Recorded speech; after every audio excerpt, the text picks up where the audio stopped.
What to? The Dennisons are here again. And they're playing tennis already. We'll have no more peace around here. We'll have to listen to them playing all summer. Well, strange, though. The villa wasn't open yesterday. Colin! Yoo-hoo! What? Will you have a look at the villa, dear? See if it's the Americans. It must be them, but I'd love to know if they've brought back the whole family. Just a minute. Mind you don't cut your feet. Don't worry, I'm not a tourist. Do you think Judge Dennison will let them come swimming this year? They'll come anyway.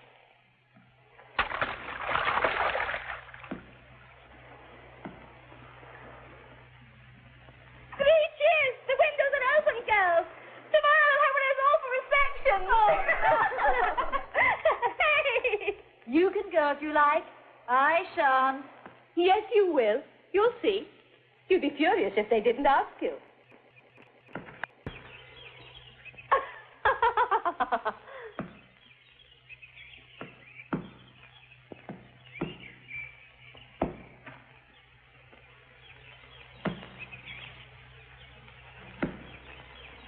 It's in the hedge. Go and look for it.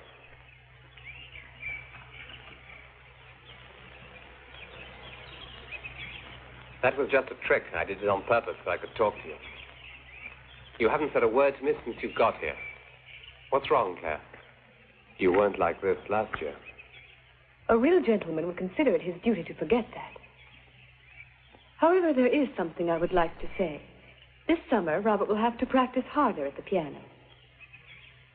Back home, he's showed hardly any progress. Darling, you know how much I'm in love with you. Don't torment me this way. We were so happy together, remember? I can't find it anywhere, Mrs. Sedley. You're even more beautiful than last year. But something is missing. You know you're not as happy with your husband as you are when you're with me.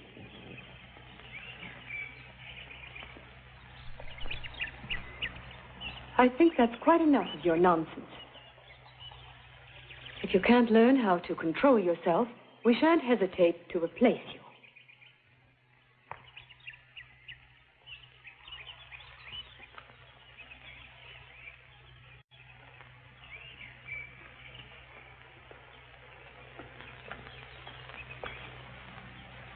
Sir, it's your serve. Go and practice the piano. I'm tired.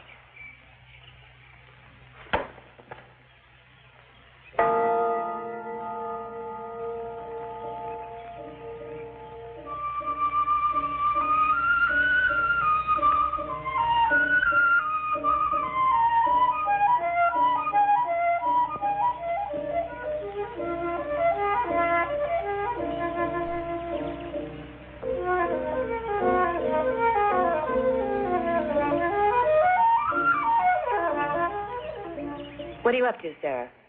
Spying on me again? No, ma'am, I wouldn't dream of such a thing. Well, you have no business out here. Get back to the kitchen where you belong. Yes, of course.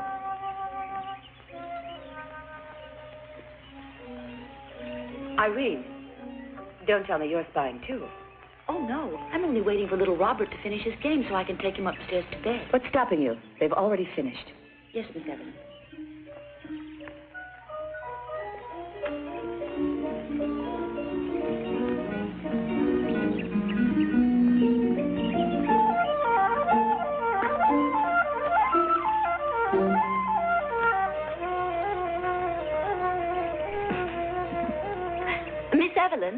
Miss Evelyn, if you're looking for your sister, she's on her way back to the house. My dear, would you please learn to speak only when you're spoken to? May I? You look worried. What's wrong? I must talk to you. It's important. Certain things must be settled before we ruin another whole summer. Of course, if you prefer, I'll speak to George. No, you needn't do that. The less you speak to him, the better. Get out, Sarah. We're busy. But Miss Claire said... I said get out. Sorry. In New York, we don't see very much of each other. You have your life, and I have mine. But here in the villa, we have to behave like loving sisters. So remember this. I don't want any of your comments on what I've done or the way I've lived. That's over with now. And I want you to stop embarrassing me in front of your husband, the servant staff, and the rest of the family. I'm prepared this time, Claire. So you'd better keep your opinions to yourself. You become so sensitive. Do my husband and the servants worry you? What do you want? Isn't it enough to spend 6 months of the year as a guest of ours? All expenses looked after. George has always felt sorry for you. He doesn't do it out of pity. He's fond of me. Don't be ridiculous. You don't mean a thing to George. You're here because of me. Where else could you go for a holiday? Who'd have you with your reputation? Do these buttons, will you? What reputation? You know exactly what I'm talking about. What do you want, anyway? You indulge yourself, yet you expect that no one should criticize you. Don't you think you're asking rather a lot? I just want to be left in peace. I'm tired. And why don't you go away? You don't have to stay here if you don't like it. You really want me to leave? You're serious? Oh. Stay or go. Do as you like. But if you stay, take my advice. Be discreet. And don't waste George's time with your demonstrations of affection. It's useless. George can't bear you. That's not true. George would be much happier if he'd married me instead of you. I'm the kind of woman a man like George needs in his life to look after him. And you know it as well as I do. That's why you're always humiliating me in front of him. I really feel sorry for you. I think you actually believe these fantasies, don't you? But then you've always had a vivid imagination. I suppose what I saw going on down at the tennis court was merely a figment of my imagination. A fantasy. Is that young fellow giving lessons to Robert or to you? Why don't you come and see tonight? I have a date with him in the garden at midnight. If you're so curious, come and see. It will be very romantic, I assure you, and instructive. If you're going to stay, go and prepare tea. You know how George loves to bring the family together. Even a family like ours. Of course. I'll go. But be careful, Claire. Be careful. We all see far too little of each other. In that respect, our social life is quite different from that of the American. I wonder why. I dare say it's the weather. Really? Baron Kepler? My dear, what a pleasure. How do you do? Good evening. Do you care for some champagne? No, thank you. Oh, dear, I hope you're not going to be good. I was counting on your help to get to the evening. Pleasant. What is it, the music? If you ask me, George wrote it, one of the peccadillos of his youth. And now his poor boy has to play it. And we have to listen to it, more's the pity. Surely it's Bach, isn't it? The Gavotte in C minor. Don't you find Robert's interpretation charming? Please, you make me nervous. I'm sorry to contradict you, but that's not a gavotte, Lady Mary. Gavottes are written in a much slower tempo. Ah, music. I could listen to it for hours and hours and hours.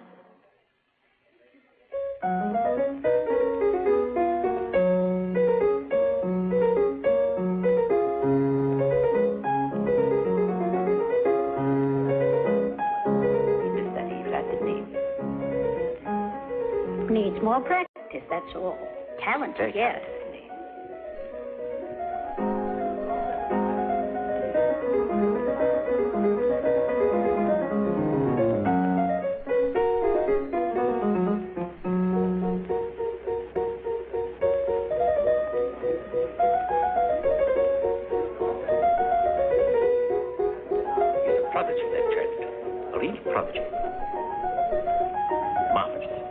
This was going to be like, I'd have had myself confined to barracks.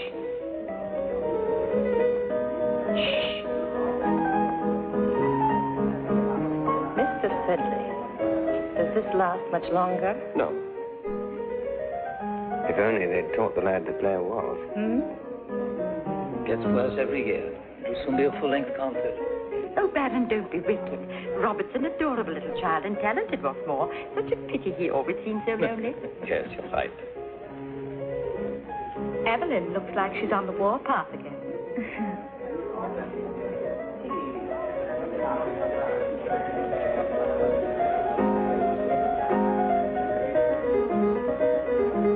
I wonder why George picked tonight to stay with.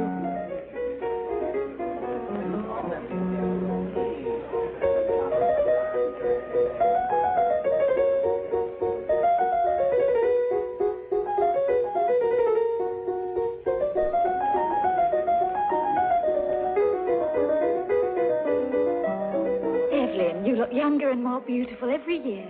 How'd you do it? Well, beauty doesn't count at all if you're as stupid as I am. Stupid? In what way?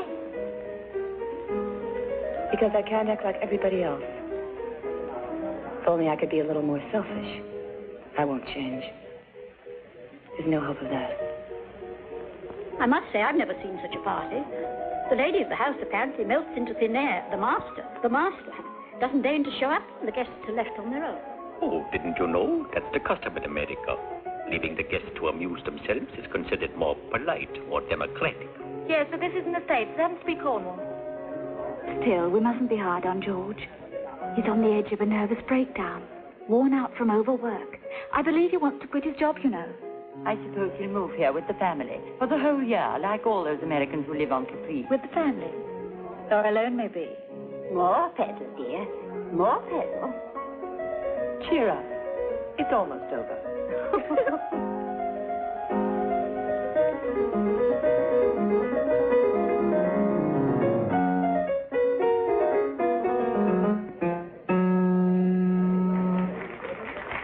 Yes. Excellent draw from...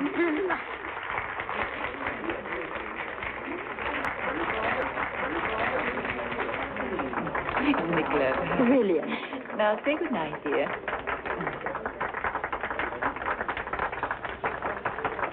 Darling. You're the prodigy. My, you're clever.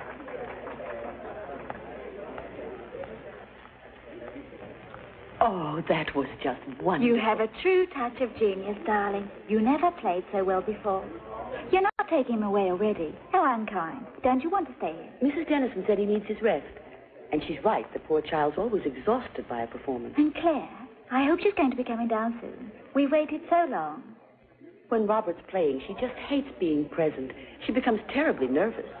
She's afraid he may make a mistake or even forget the music, the way he did once. And Judge Dennison, when can we expect him to get here? I hope he's not frightened by piano playing. Judge Dennison is arriving tonight. He was unavoidably delayed at Twickenham. But he telegraphed Mrs. Dennison to proceed with the reception. How thoughtful. Come along now, dear. Mummy's waiting for you outside. Go upstairs. There's a good boy. Good night.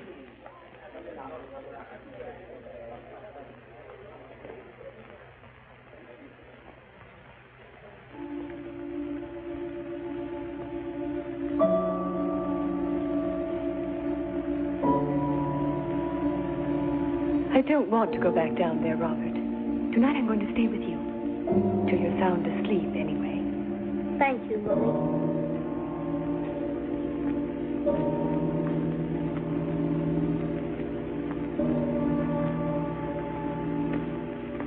I must say, black suits you look extremely fashionable. Oh, I'm not wearing black to be fashionable. I'm in mourning, you know. Do pardon me. Someone close? Your grandparents? No, my husband. I wouldn't have taken a holiday, only George persuaded me that I really needed one. I still suffer from terrible moments when the only thing in the world I want is to be all alone without having to talk or listen to anyone. I've spent all of 5 months without leaving my house this year. I do believe my memories are all that keep me going now. Non so che cosa farei per poter diventare un suo ricordo. Crede che potrò riuscirci? Assolutamente no. Perché? You know, Doctor, if your life with the Dennisons ever gets too boring for you, you must come and visit me. Perhaps. Is that a threat or a promise? Or do you just want to be begged? That isn't very nice of you. Either you've fallen in love, a secret victim of passion, or you're becoming decrepit. What do you think? I agree with her, Dr. Boyd. Men like you really should come down off that pedestal. The strong, silent type. You've made a myth out of it in America, haven't you? Everybody here would love to know you a lot better than they do, Doctor. As you must know.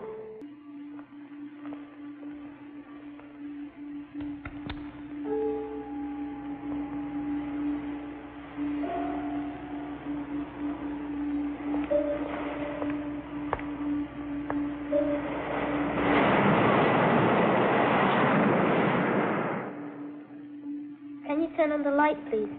It's so dark here, I don't like it. The bulb's burned out, dear, that's all. There's nothing to be afraid of.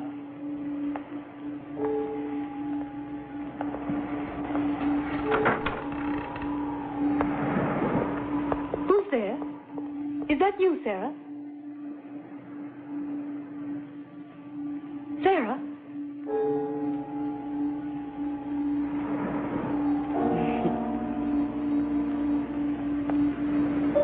Come on.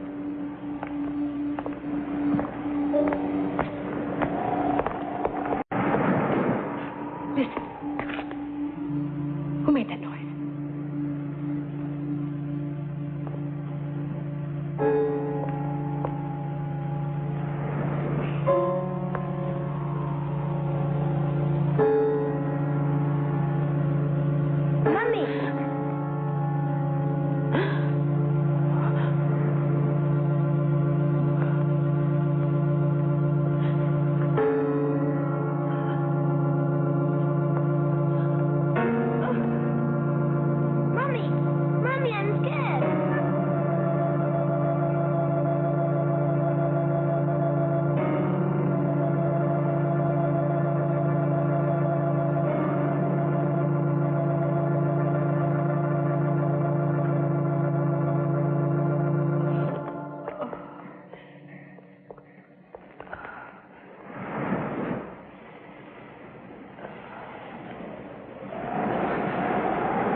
You're getting dust all over my bathing suit. If it's so precious, why do you wear it? You wouldn't understand. This suit was imported from Paris, and it happens to be highly fashionable. But evidently it doesn't make any difference to you what you put on. Hey, Ivy, have you heard the news? The Dennisons are here again as if nothing had happened to that house last year. I know, I could hardly believe it. The place was closed up for so long. I'd never have come back if I'd been George. You'd think he'd be more sensitive.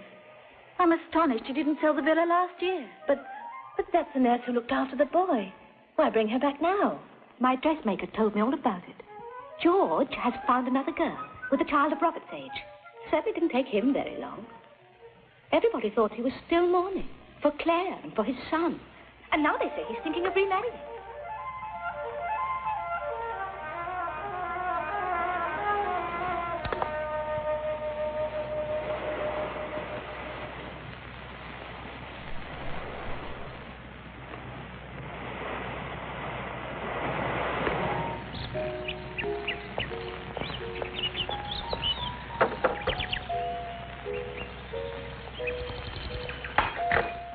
Doesn't anyone have the courage to tell that creature that this is not the time to give piano lessons to that little brat of hers?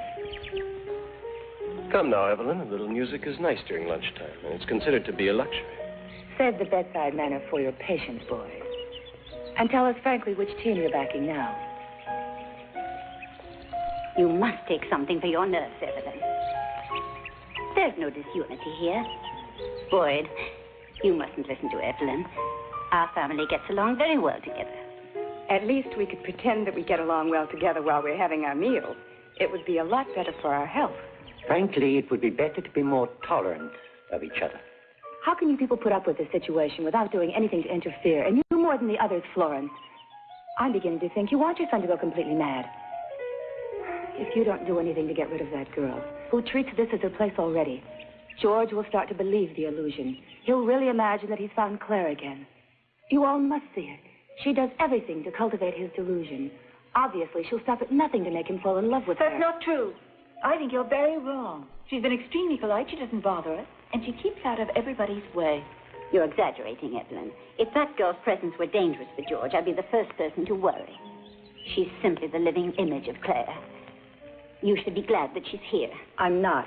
And how about the boy? Giving him those lessons on Robert's piano using his old music. All of you seem to think that's normal behavior for anyone. Normal or not, none of us has any right whatsoever to interfere. Especially you, I might say. Yes, Florence is right. It's none of our business. George doesn't have to explain anything to you anyway. You are my family. You're all I've got. I care about George because he's always been so kind. And I can't bear the idea of him getting hurt. Dr. Boyd, do you think this infatuation is dangerous for George? I don't care what the others think. I want your opinion. You know my son well, better than anyone. At least one thing is clear. George obviously needs emotional compensation after his tragedy. He's willing to grasp at anything, even this physical similarity. One can hardly blame him. In New York last year, a young mother lost her son in the flu epidemic. She went to a local park and kidnapped a child who evidently resembled her son. More, she refused to give him back. Locked herself in her house and barricaded it. They had to call the police in. They got her to surrender after an 8-hour siege. I remember that. It was in all the papers. Then you realize George is on the verge of madness. Yet you are quite indifferent, as if it didn't concern you. Do you treat all your patients as though they were terminal? Evelyn, you shouldn't speak so unkindly. Everyone knows I renounced the professional side of my ambitions to work for George. And I'm glad, believe me. I know my son shares your sentiments. He accepts your advice. You're the only person he really believes in. George doesn't need anybody to encourage his illusions, because the dead aren't able to come back. My sister has passed on. It's impossible to change that fact. None of you actually realizes what's going on. A tawdry little fortune hunter we'd never even heard of a year ago has wormed her way into the house, this house that was Claire's. And she doesn't even eat her meals with all of us. She despises us. Evelyn, this house was never Claire's any more than it was mine or yours. It's George's house. And if he lets you stay here, it's only out of regard for the memory of your sister. Mrs. Dennison, I don't think that Evelyn really intended to suggest... Anyway, let's try not to go on arguing like this. Well, I agree with Florence. Shall we?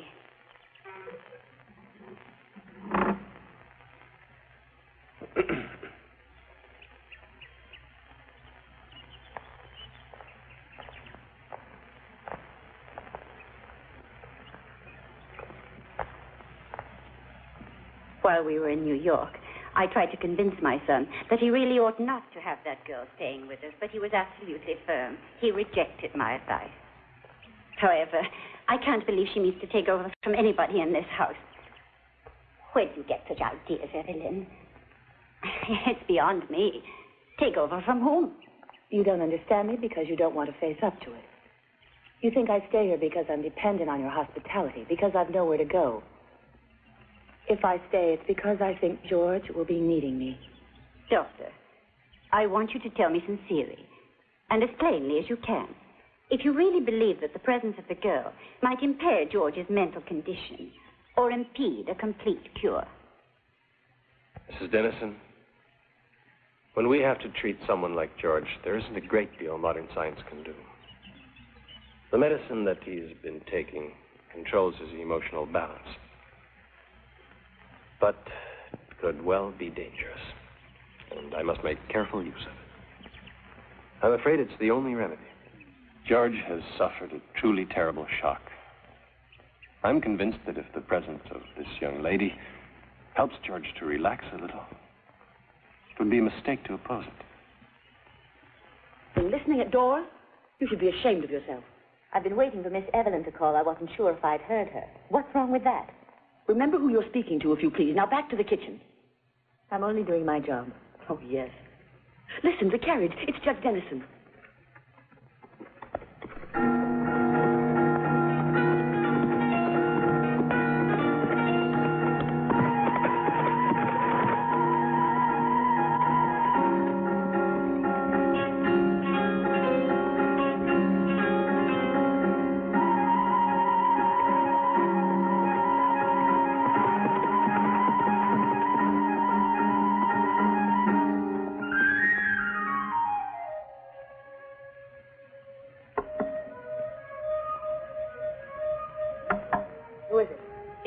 Miss Evelyn. What do you want? I just wanted to tell Dr. Boyd, if he happens to be in there, that Judge Dennison is arriving.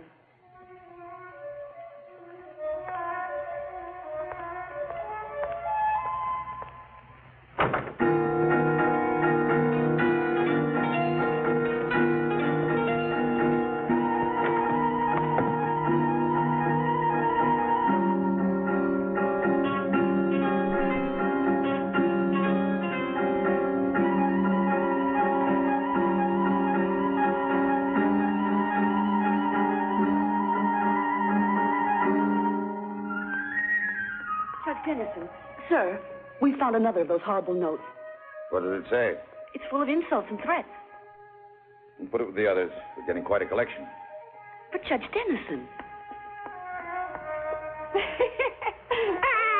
Stop that! Stop it! Get out of the way! If they kick you, it's your own fault. Now run on home, you poor crazy thing!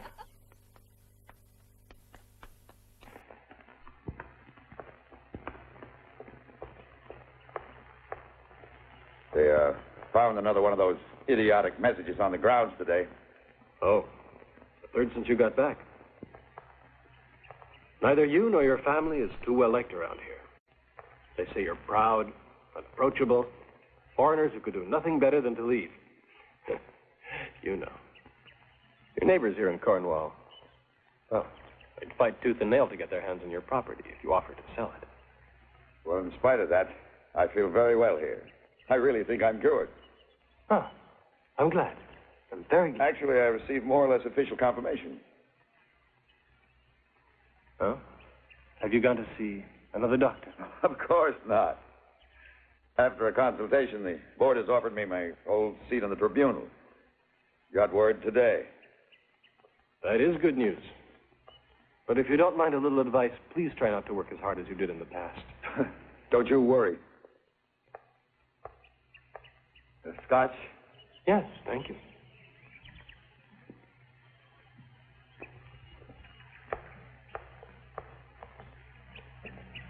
You're expecting guests? We're expecting guests.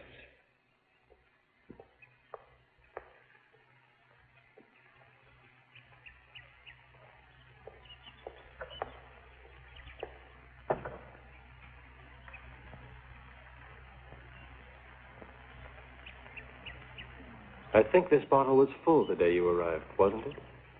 Since I've been feeling better, I've remembered the pleasure of a good drink. I see. May I ask you to close your eyes and walk toward me in as straight a line as possible? Certainly. Oh, you notice the trembling hand. I find your preoccupation a little excessive. But you're the doctor, so I'll do what you ask.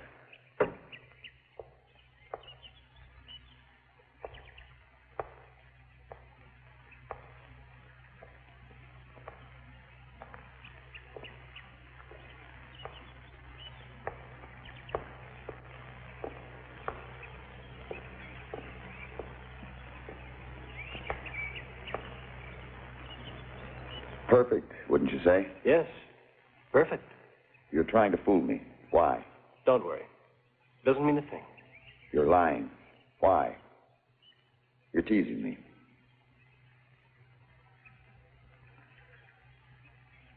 What I told you isn't true. The board didn't make an offer. I received no word from them. I'm afraid I'm done for, my friend. But there's one more thing I must do before finishing everything. You've got to give me the strength to do it.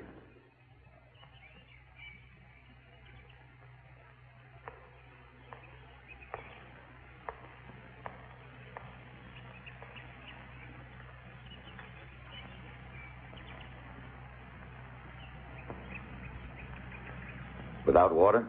Without water. You're a little too nervous tonight. I think you need a stronger dose.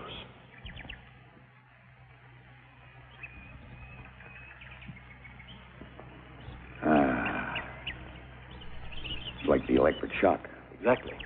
You'll feel better now. Thanks, Boyd. Don't know what I'd do without you. Well, now for the guests.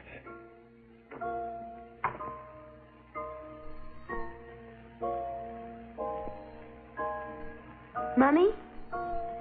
Why does Judge Dennison... Papa, you should call him. All right, Papa. Why does he keep us locked up here like trapped rats? Like birds, Charlie. All right, like birds, but why? I've told you already, there's no reason.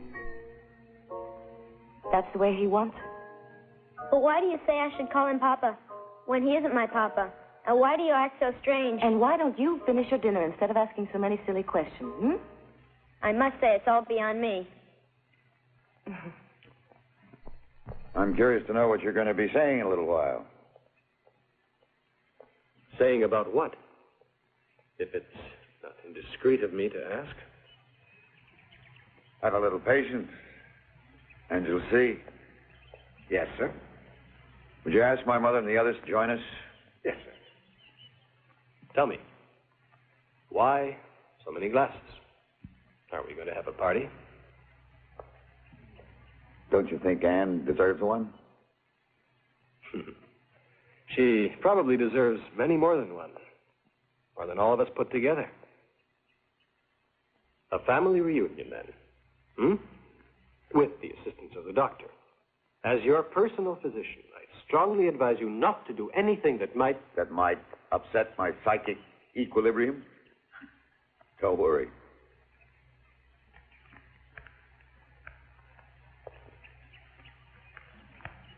Well, it's an unexpected pleasure to see you, Anne. Thank you. You're very kind. I want you to sit over by the window. Then if you get tired of looking at us, it's quite a nice view of the garden. I want you here for your own benefit. It's best that way. Don't be offended by anything you may hear. It's the only way to handle these people. A drink? Thank you. I'm amazed you managed to stay relaxed and cool over all this unpleasantness. I admire you. What is it, George? I was about to lie down. Are you feeling ill? I'm sorry, Mother. But every family, even one that's divided by hostility, naturally I'm not referring to you, must meet to consider its destiny. I'm not sure I understand. Anyway, don't you think there are too many strangers present? Of course, I suppose that depends on what you want to talk about. Well, we're all ears. What is it you want? Would you like me to teach her to play cards? The game of whist is a genteel pastime which I'm sure she knows nothing about. It's not about that. Nevertheless, it would be a way to justify her presence here. I'm sorry, George. I have a terrible headache. I wonder if you could excuse me. Yes, and I'd prefer to leave, too. I'm sorry, but I want you all to stay. Maybe a little whiskey would make you feel better.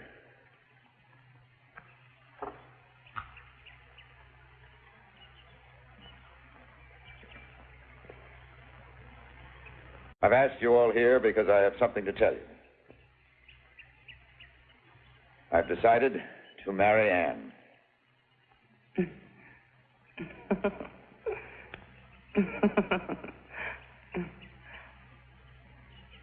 Well, why is everyone so quiet? This is a remarkable piece of news, and somewhat unexpected. Let's celebrate. I'll propose a toast to a successful little tramp. Evelyn, I cannot permit you to speak like that. Show some respect for Uncle George. Excuse my sincerity in my language. I only wanted our guest to understand my sentiments. Can't you talk about this problem more calmly? Anne is not your guest. She's mine. And so is everyone else in this room, except my mother, of course. If you don't like the way I do things, tell me, because I make the decisions here. You probably wondered why I returned to this house where I suffered so much and brought Anne with me. If I'd passed her off as a secretary or as a mistress, I wouldn't have said anything. In this house, only the real truth can cause a scandal. Vices are accepted. Well, I don't intend to share your hypocrisy, and neither does Anne. She's a good girl, honest and kind. I think we were brought together by Providence. How else can one explain such a fantastic coincidence? I'll never forget that moment. When I first saw her, I thought I was dreaming. Then, knowing that I was awake, I grew frightened, wondered if perhaps the dead really do return. But gradually my fear left me, and I understood that I needed her. Anne has had a difficult life. She had a son by a man who loved her, but who died before he could marry her. She was left to face the world alone and helpless, bearing an intolerable burden of grief. I asked her to come here as a friend, hoping she could recreate what had been destroyed. I need her not because I love her or because she loves me, but because she helps fill the void left in me by the death of Claire. A dangerous game, my son. And immoral besides. George, I'm telling you what I honestly think, because I don't want you to suffer anymore. A resemblance of features doesn't matter. Why, if people remarried just for physical similarities, you could marry a photograph of her. I'm a sick man, Mother, and the sick need help. If it hadn't been for Dr. Boyd's trying to cure me, and Anne's making it possible for me to maintain this illusion, I would have been dead. I'm surprised this girl even considers getting married to you, George. You can't tell me she doesn't know the real reason you asked her here. I think it's horrible. I'd be ashamed of myself, knowing every glance was for someone else. That every kind word, every caress isn't for love of her. It's all for Claire. I must say I agree, Evelyn. You must be out of your mind, George, to even contemplate it. I know you're not well. I can imagine all the desperate thoughts your illness may produce. Only you're bound to recover before long and realize this woman isn't the other one. And then some. You'll feel even lonelier. All the risks have been calculated. All those that might be met. Anne has calculated her own. She agrees with my decision. You don't have to explain yourself to anyone, Uncle George. She's right. After all, you're the master of the house, aren't you? Of course, you don't realize the trouble you're causing. How much is George paying you to play this part? What has he promised to do for your son? Evelyn, you must think more carefully about this. At least remember that you're in my presence. And Dr. Boyd, you are not entirely blameless in this matter. You were supposed to cure my son, but he's gone completely out of his senses. I can't give you my approval, George. It would make me feel as if I were driving you to utter insanity. I have nothing against the woman. But if you decide to go ahead with the wedding, I shall leave this house. And as for you, I don't mind telling you. You're a failure as a doctor and as a friend. I beg your pardon, but I don't believe I deserve that insult. However, if my friend Dennison says so, I will leave this house. I'm not of your opinion. I'm sorry, Mother. But I think Dr. Boyd's advice is worth more than yours.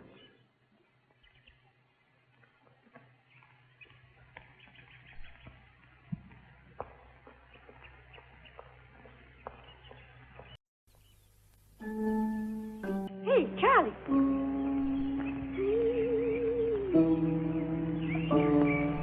I'm here. Here. Charlie. In the bushes. Why are you sitting there like that? Have they put you in chains? If you're really very good, I'll show you a wonderful secret. Mommy said to wait here. Oh, Mommy said to wait here. It won't take long. Honest. Come on. I I promised Mummy that What did you promise? To sit there like a bump on a log? Come on. I won't hurt you. Here. Here. Closer. Who are you, anyway? If you're very good, I'll tell you.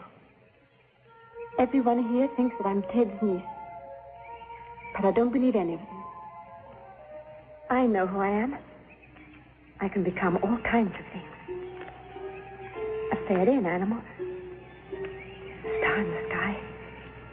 Oh, a pirate on the sea. A real pirate? Is that what you mean? One with a knife? A real pirate. Look, here's my knife. Can I see it? Why do you want it? Please let me have it. If you want it, come with me. Oh, please let me have it. Come on. Follow me.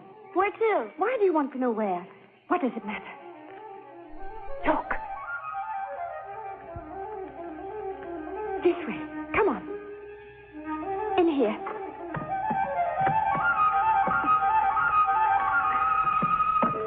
Look, I've got 6 white horses here, Charlie, and they gallop like thunder. Watch them go. Watch them. Hurry! Hurry! Hurry! Hurry! Go faster! Let me have the knife. Please! Please! Yeah, give it to me. Come on, you promised. Give it to me. Come on. You said I could have it if I came with you. Come on, you gotta give it to me now. I want it. I want it. I promised it. Yes, you did. Come on, you're a meanie. I hope you drop down dead and your eyes fall out and the worms eat you all up. Charlie, we're both up people. Don't speak like that. You must be bad, Charlie. No. A bad boy. No, I'm not. You are too, a bad boy. No. From now on, I want Anne to be respected and obeyed, as Claire was. I put all my hopes in her, and I want her to be given all the honor due my wife. Excuse me, Uncle. Perhaps you're expecting a bit much of us all.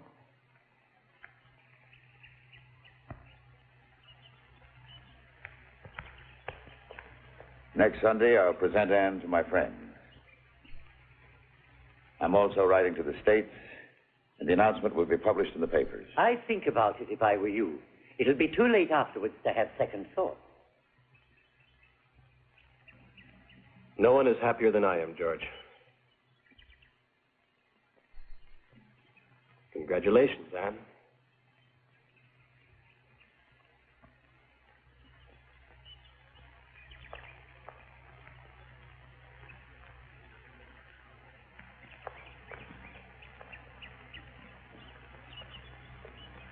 You see, I was right.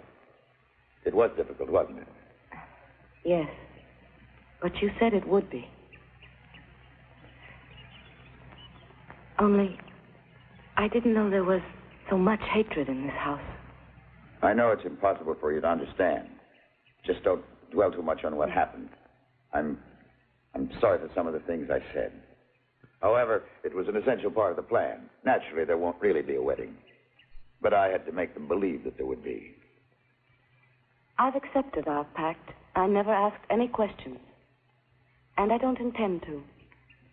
Even though I do not understand why I'm here. But you promised to take care of my son if I would do anything you asked of me. So within the limits of friendship, you can count on me to go along with it. Don't worry. I know they hate me. But that doesn't bother me. All it does is make me laugh. Nothing is important for me but my son. Where is he? Charlie? Charlie? Charlie? He's gone. Come on.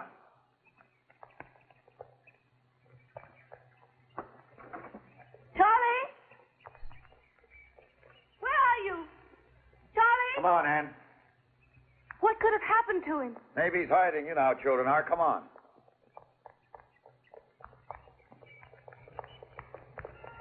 Charlie?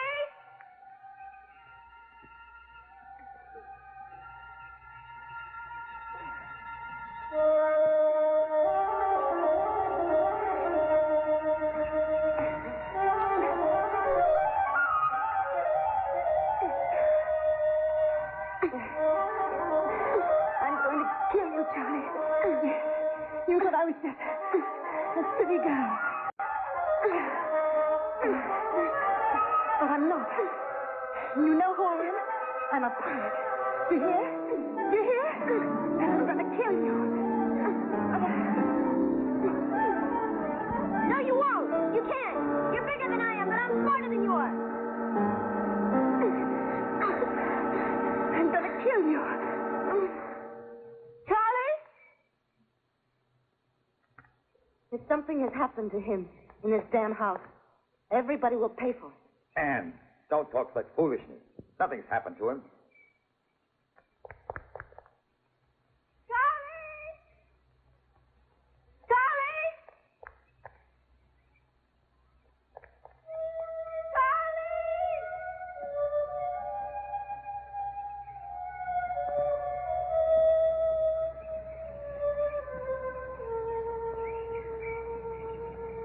They're calling you. Here they come. But you're dead. Ruth, wait. Charlie? Where's Charlie? Oh, gee. Just when we're having fun, they have to barge in. Charlie! Charlie! All right, I'm coming.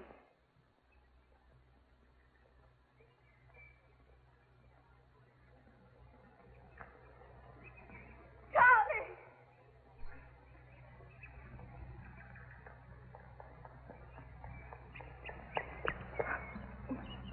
Why did you go away? You were to stay in the garden. Now, don't disobey again. Never again. Understand? I'm sorry, Mother.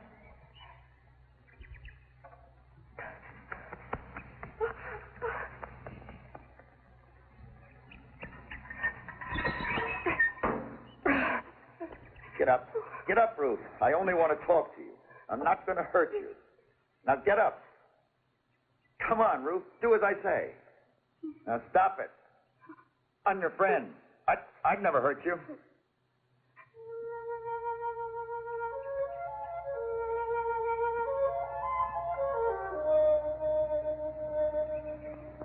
Ruth, you must tell me the truth.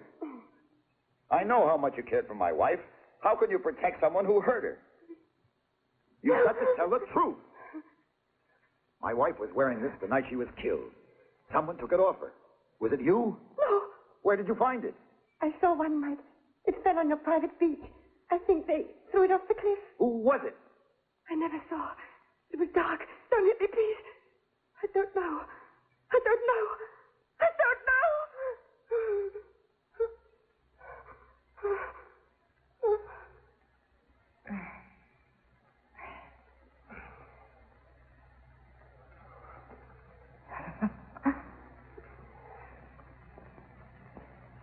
Now, Dr. Boyd, I wonder if you have enough energy left to make love to Evelyn.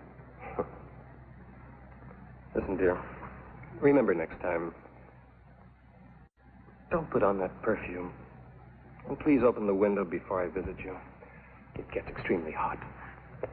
I suppose when she smells my perfume, Miss Evelyn can tell what you've been doing. With whom and when. How's Anne? You get along well with Anne, huh?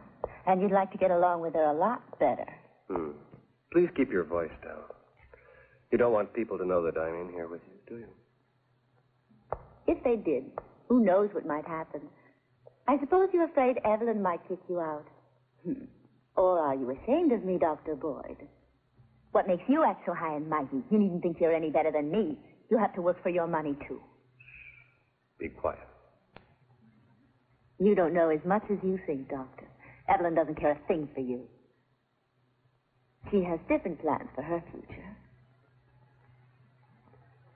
You'll find out. You'd really get quite a shock if I decided to tell you everything. And, why don't you decide to tell me everything?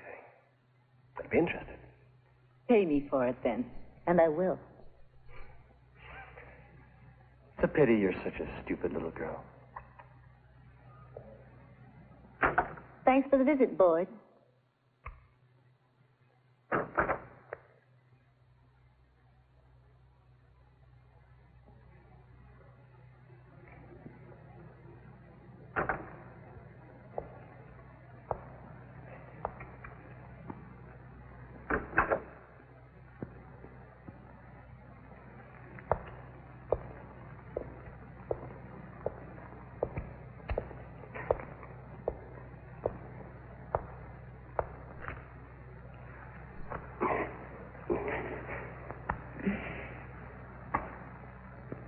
don't care for your doctor friend.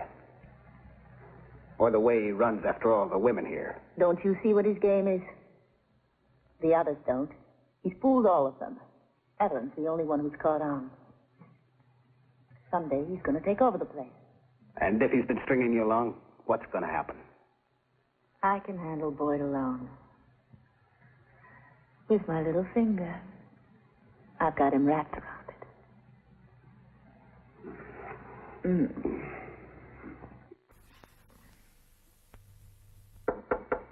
Who is it? It's me, Evelyn. Evelyn? Let me in. I have to talk to you.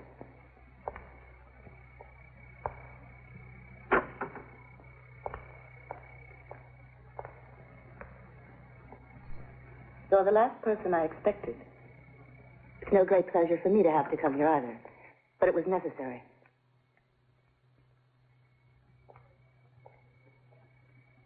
You need my help. What do you want?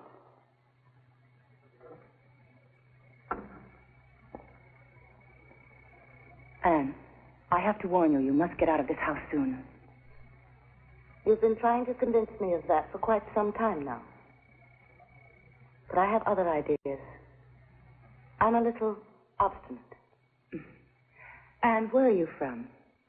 What city, that is? It's not a city. Just a very small town in New Jersey. And my father repaired carriages. I remember the house where you lived with Claire. It was the biggest one in town. Before your family lost its money. Girls like me were only allowed as far as the gate. And now here we are under the same roof. Since we have such a lot of shared memories, it may be easier to reach an agreement. And when I've explained the facts to you, you won't hesitate for a moment. You'll want to leave this house in a hurry. Now, don't misunderstand me. Undoubtedly, you think everybody in the family is against you in all of this. But it's not so, Anne. Your real enemy is the man who is making a fool of you, my dear. I can't believe Judge Dennison brought me here just to create an illusion. It's true, I say. It's the absolute truth. Look, obviously, you've been hoping to win his affection. You wanted George to feel for you everything he felt for my sister. You wanted to take the place in his heart he had reserved for her. I'm afraid you don't realize one thing. He has quite a different plan for you. He never spoke about it. Judge Dennison said he needed someone. He gave me some money, so I'm at his disposal. I see. So that's it. That's right. But you must see that George may be going completely mad, recreating the image of Claire. And you must see that your life, and your boys too, might well be in danger. Because the killer could return and kill again. You realize that's possible, my dear. Someone could be planning your death at this very instant, in this house. And if you don't believe that, please remember that my sister Claire was killed here. It would be worth a few murders to inherit a fortune as large as George's. Unless you've already thought of that, haven't you? You want to get it yourself. I wouldn't try too hard. And for a good reason. In our house, women like you come to an unfortunate end.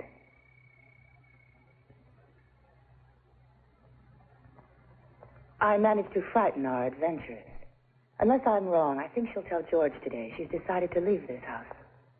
But I certainly hope she doesn't repeat what I said. It would be embarrassing. I don't think she'll go.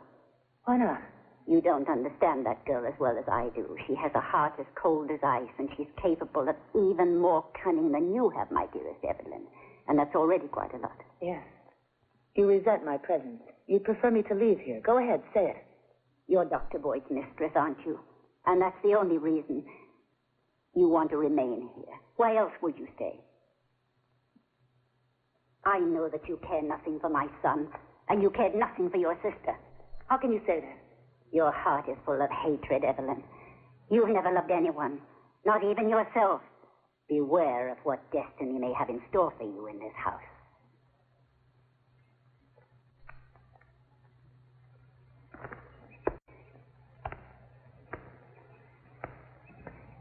Don't go too far, Charlie. Play around here. Yes, Papa.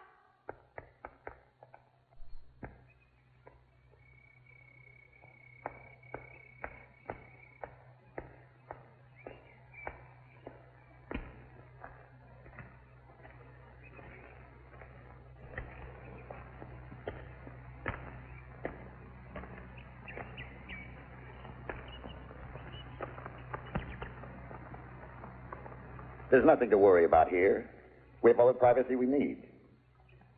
Now tell me what's wrong. I have decided to go away. Since I haven't lived up to our agreement, you have no obligation to Charlie or myself. I just want to go away quickly. Tonight, if you don't mind. Are you afraid? You have every right to be. But I told you about it before you came. Did someone hurt you? No. Then why? I never wanted to know why you wanted me to come here with my son. But that morning you saw me in New York. A horrible look, one of great pain, came over your face. And you called me by a name that wasn't mine. I was afraid. I wanted to run away, but I didn't. Then the fear went away. And I trusted you. You're a very unfortunate man. But I've known misfortune, too. You know that. I have nothing. Nobody ever helped me. But you offered me so much more money than I ever dreamed of. Is the pact no longer valid? You agreed to everything, risks included.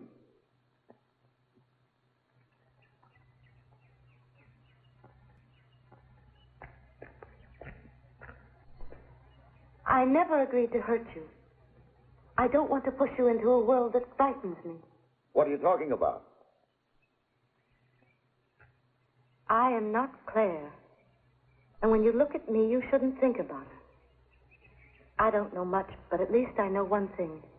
And you should resign yourself to it. The dead don't come back. But you're going to drive yourself mad burrowing in the past for them. You may kill yourself with pain. Who put these ideas into your head? Nobody. Was it Boyd? No. My mother? No. Evelyn?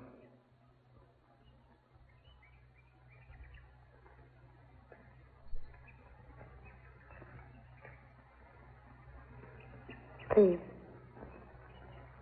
I'd do anything for you. But please let me go. Who have you been talking to? Who did you let into your room? I told you, nobody. If you won't tell me, I can't force you to. But you're wrong in believing I'm someone who only wants to hurt you. If you want to go away, then go, Anne. I can't hold you here. But I want you to know one thing. I need you not only because you remind me of Claire. You're not driving me mad, Anne. I need you because you're the only one who can help me. The only one I can feel close to. Please, then help me understand why. Anne, don't go away. Don't leave me alone. Have faith in me. Listen to no one but me and do as I say. This house is full of hate and rancor. Everyone in it is waiting for just one thing. The person who struck secretly once strikes again every day. And you've got to stay here and help me do the only job I have left. I must bring that person to justice.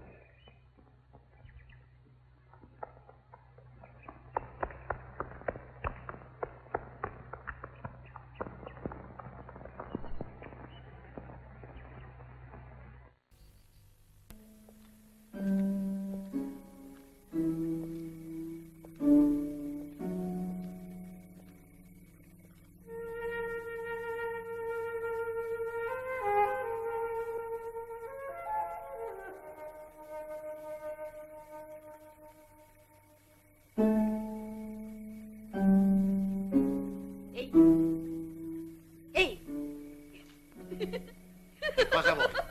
Vattene via di qua. Ti ho visto torcergli la coda a questo gatto e agli altri. Ti ho detto va via, stupida. Ma di che cosa ridi? Perché ridi, idiota? Sarah? Ted? Sarah, where are you?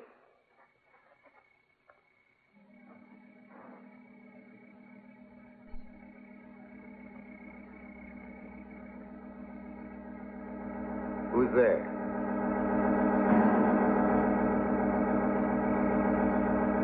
Who's doing that? Who's in there?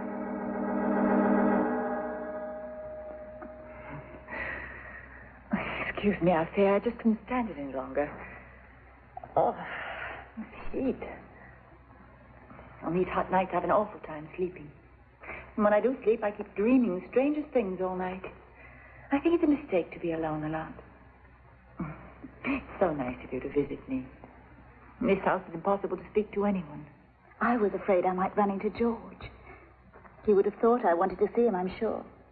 Oh, this awful heat. My head aches. This house is full of sounds. I hear somebody outside. Only Ruth. She's nobody, is she? She ignored me when I came up the lane. I heard footsteps in the corridor. Who is it? Come in. Just a minute. A pleasant surprise. Is this a social call? Or do you also have insomnia? One knows so little about you, Mrs. Headley. Doubtless you dedicate all your time and energy to music. Why aren't you in your room? Where are you going at this hour? Was that you playing the organ in the chapel? Me? I haven't been playing.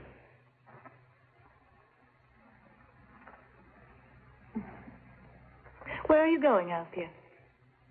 It's very late. At midnight, the clock will strike. So Cinderella must flee. Can't you stay a while? But why?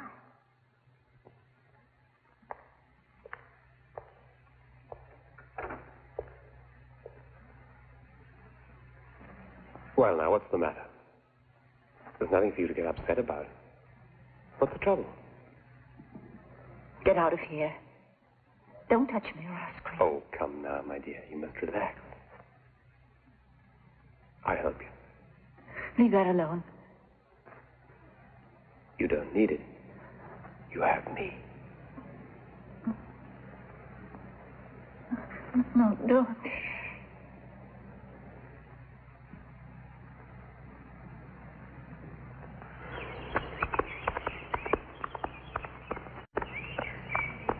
Jackson, come here.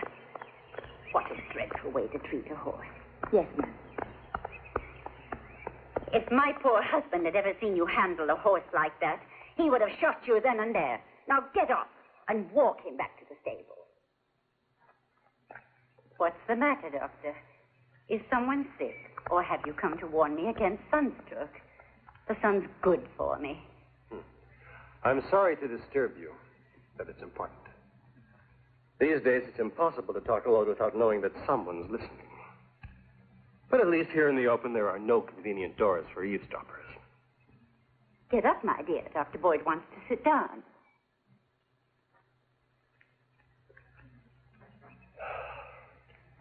Yesterday, when you wanted to know what I thought of your son's latest decision, I couldn't give you a truthful answer in front of him.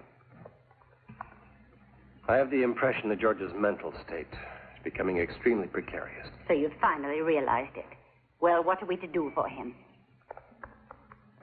I don't think George should get remarried. He's suffering from a defective memory. His reputation as a jurist would never recover from that decision. The choice, for those of us who care about George, is a difficult but an inevitable one. And we should try not to be afraid of our duty. Go on, Doctor. With your authorization, my opinion, the support of a suitable colleague, we could commit George. Commit George? Did I hear you correctly? Commit a Dennison, is that what you're trying to say?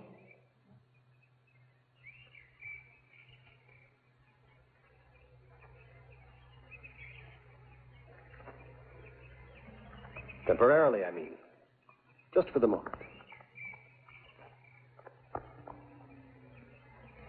Your job, as long as you stay here, Doctor, is exclusively to prescribe medicines for my son when he is sick. And we pay you well for that. Come, Irene. The sun's beginning to get too warm. Don't you ever dare to say that again.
Claire.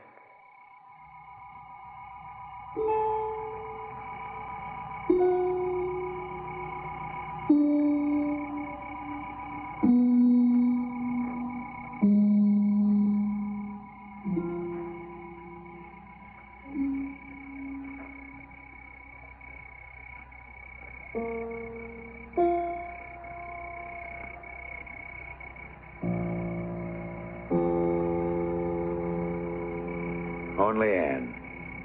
Yes. Only Anne.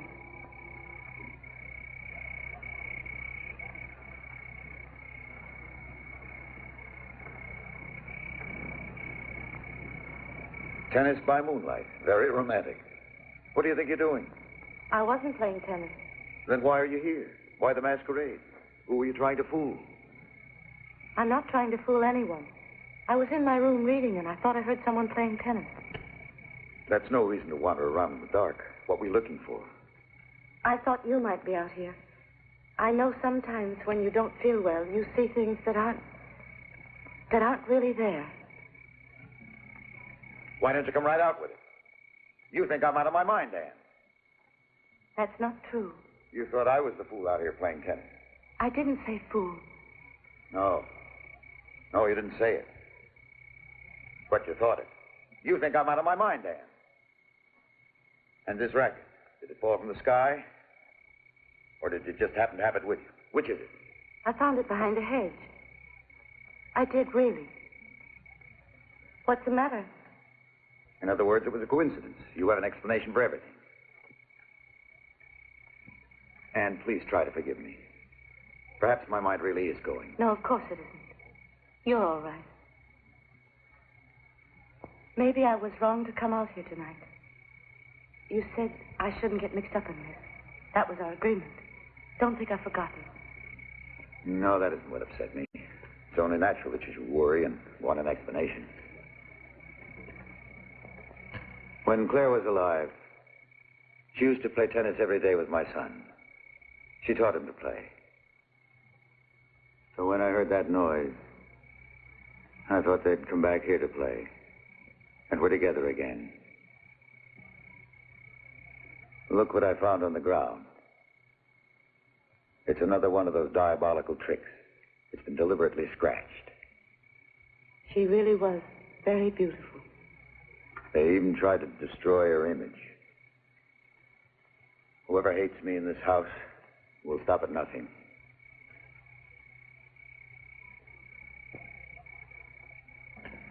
Who was playing here tonight? Who wanted me to come out? Who wanted me to think that you were Claire? You? Don't make me laugh. You couldn't be like her in 1,000 years. You are nothing, don't you understand? I pay you because you helped me remember everything that ever meant anything to me. Listen.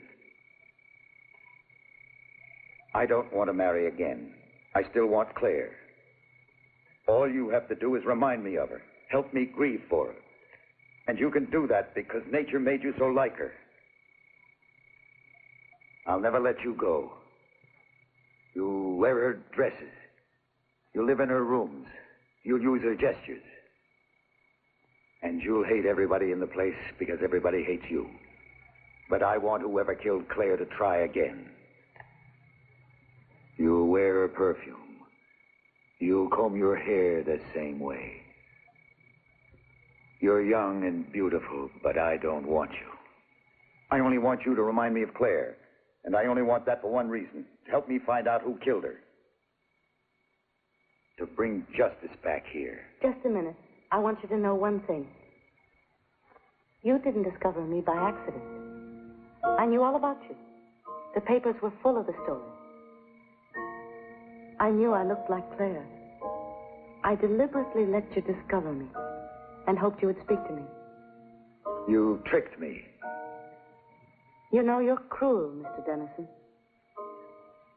You only think of yourself. You use others as if they had no feelings at all.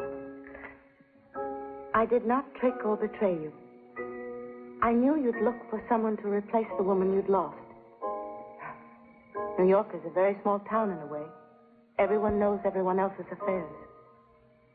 And we know more of their vices than we do of their virtues. Use me as I'm using you. The rest doesn't have to interest us. We'll keep our promises. You'll find a way to take care of my son in the future. That is all that's important to me. But Anne... You Dennisons, you are a grand family. Centuries of nobility, complications, insanity. I wasn't born with a grand name. But I will keep my word to the very end. And you don't have to protect me. I can do it myself.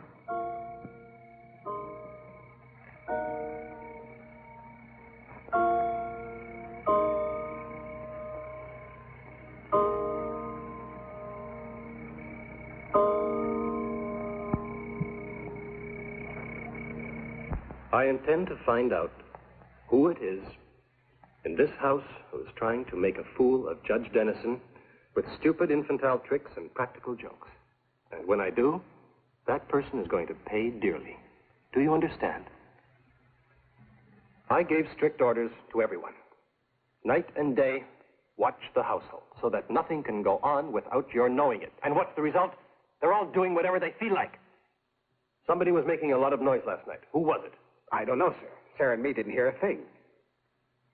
And if it been what you say, I know we both remember it. Whoever it was apparently went down to the courts and pretended to play a game of tennis in the dark. You must have heard something.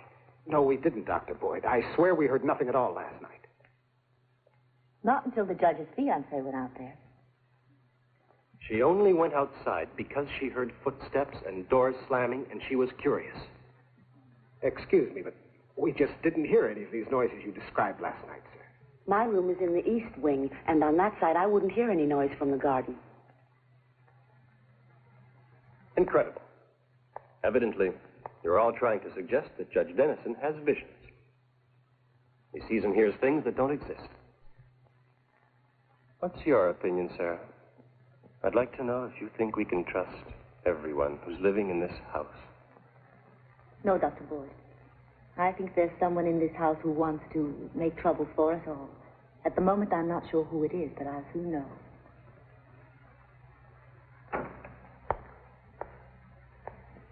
Gerald, I want to speak to you for a minute. I'm going to see George. I'm busy now. Let him wait for half an hour. This is important. I'm worried. Please help me. Worried, my dear? Seems impossible. I'm only worried about what's going to become of us. You mean of you? You know what's going on in this house, don't you? It's getting worse every day. Everybody's spying on me. They all hate me. I think you hate me, too. Oh, don't be silly, dear. Nobody here is spying. And why are you worrying about it? Let me give you some good advice as a doctor. Don't take the things that happen in this house too seriously. It could be very bad for your health, understand? For your health.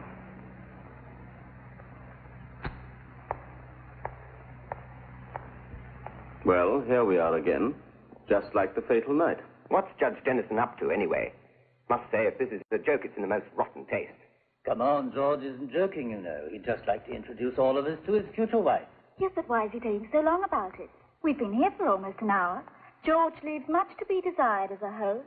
I'm sure he's too ashamed to appear, to announce such an absurd marriage. It's embarrassing. Can you imagine marrying a girl because she looks a bit like Claire? What about her feelings? Please stop it, everyone. Don't judge Uncle George too harshly. He's gone through a terrible crisis. But now that's past. And now he wants to speak to all those friends he feels he can count on. But we can't be expected to wait here forever. If I may say, without offense to any of you, judge not that ye be not judged.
did what was right. I have no remorse and no regrets. Nor am I afraid that one day these words, which I now confide to the page, might come to light. For who would not agree that I have acted with justice? Poor, beautiful, cruel Claire. You and your lover Boyd wanted to kill me because I was in the way. I passed a longer sentence on Boyd. He lives in the expectation of inheriting my wealth. But soon Ted, who has helped me in everything, will produce false evidence that Boyd killed Claire.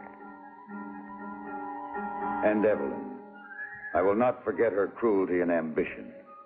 I shall reduce her to poverty, for I deal in punishments, not rewards. And so I know in my heart of hearts, God is with me.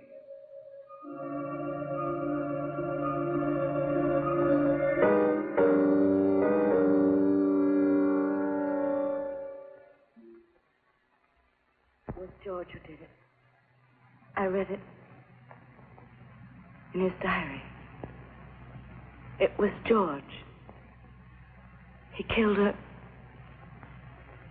and he wrote it all down. No, you couldn't have read any such thing. And be careful. You're speaking of my son. He's a good man, an honest one, who has suffered deeply, and whom we hold in our profoundest esteem. There's a room with 3 steps. Where, Claire? You sound delirious. I think you have a fever, child. I think she's just telling one lie after another. Horrid, wicked lies she invented to hurt poor Uncle George. I tell you, I saw it. I read it. The whole thing was clear. You read a draft of his book. Recently, George has decided he wants to be a writer. It's just a passing phase, of course. That's what you read. No. I know. I think you've had too much to drink. No. What I read wasn't a book. And I don't drink. Are you all too stupid to see he killed her? Because she was in love with Boyd. With Boyd? That's priceless. Dear What child. took on Boyd? Your imagination's run away with you, I should think. Where's George?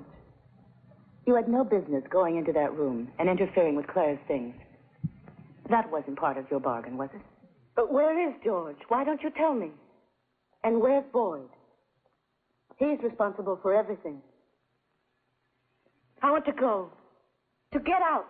I want to go away. I can't stand anymore. My dear, nobody's preventing you from leaving if you want. Judge Dennison isn't feeling very well, and he asked me to give you this. It's your return ticket, as well as the wages we owe you.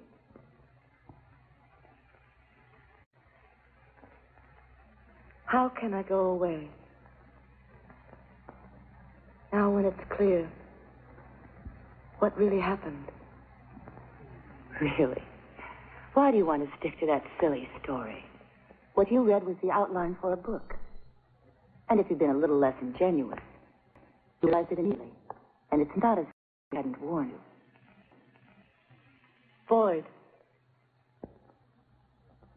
Where's Boyd? Where do you think he is? He's with George, where he should be. Then where's Ted? He knows everything about the murder. He's the accomplice. Ted, don't be ridiculous. He wouldn't even step in a beetle. You want me to go out of my mind? You want me to make believe I dreamt it? No, dear. That's quite untrue. We don't care about your mental state, do you understand? Because nobody here cares about you. All right. I'll go away. But I'll tell everything. And then they'll come and arrest the murderer.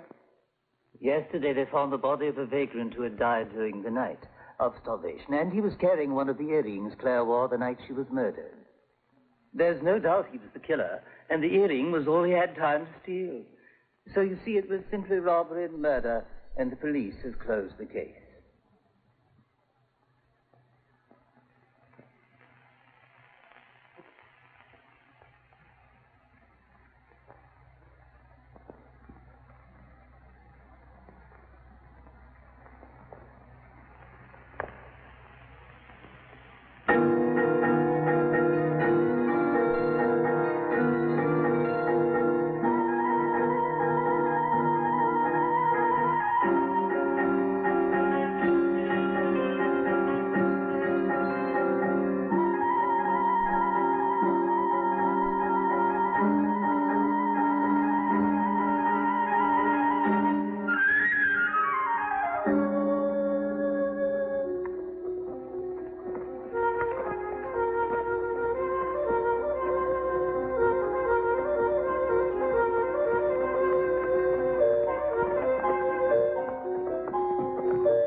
now that the other one's been murdered, no one can hurt us. Don't go. No. Wait. Wait.